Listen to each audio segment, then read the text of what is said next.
The first half involving Revit required us to develop a steel portal frame where we had to meet unique design parameters. These included columns, rafters, purlins, and a concrete slab in accordance with Australian standards. The columns needed to be spaced in a way which enables the load to be distributed in the most effective way. The larger the spacing, the more susceptible the beam is to deflection. Therefore, to counteract this deflection and keep the structure within AS4100 guidelines, a member with a high enough second of moment of area is required. The key connections in our portal frame included the knee of the frame bolted, which is used to connect the rafter and column together, the apex haunch, which is used to connect the rafters together, and the gusset plate, which is used to connect the columns and bracing together, and the base plate, which is used to connect the columns to the slab plate.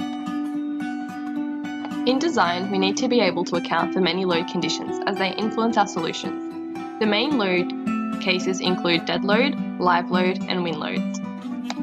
The dead load is the self-weight of the structure, and it is automatically calculated by space gas and is incorporated into the model. Live loads are additional loads, which are temporary or short-term. They could include furniture, people, machinery, and vehicles. Live loads need to be input by the engineer into space gas manually. The design of the portal frame must account for wind loads as per AS 1170.2, which account for the building's location in Australia. Wind loads can cause significant deformation and hence the need for bracing. Bracing is used to increase the portal frame's ability to resist deformation when subjected to dynamic loading such as wind. These induce a significant inertial force on the structure, and bracing stiffens the structure. The solution is an arrangement and organisation of members, which enables the system to resist all relevant load combinations. These combinations include a factor of safety as per AS4100 standards. This is brought to you by Team E. Back to you, Jim.